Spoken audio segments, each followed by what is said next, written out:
As the heat continues to be the main story, we're facing historic record-breaking heat, as we talked about. Let's check in with Storm Tracker 4 meteorologist Daniel McFarland with perspective on just how early this triple-digit heat has hit us. I told you it was the earliest, but what are some other years that we came somewhat close, Daniel?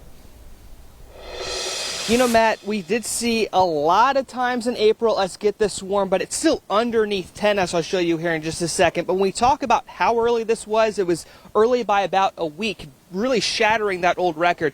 And something else that really has to do with the heat today is how early it came on. There were other times we had the first ice break in April, and it took a little while, say around 2:30, 3, 4 o'clock.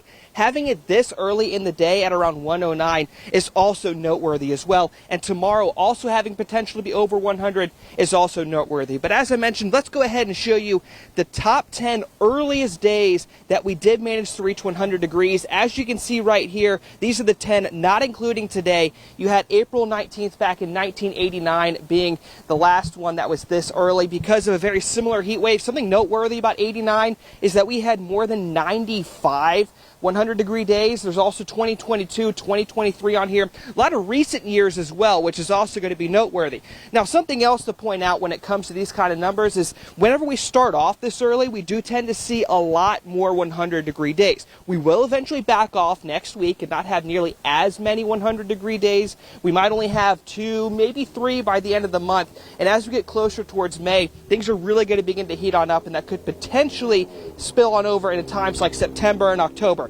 That's going to be another factor in here, is that we're beginning to see our last 100-degree day come back just a little bit more. So it does tell us that we're in a little bit of a warming trend out here, and that's something we're going to be tracking throughout the entire summer. But as you heard from Matt, the wind is also starting to pick up a little bit. I'm beginning to notice it's not really helping the heat, and it's not expected to help out very much tomorrow either. Of course, we're going to be talking more about this historical context for you coming up at 5 o'clock. But for now, that'll be it from Midtown. Daniel McFarland. Back to you, Monica.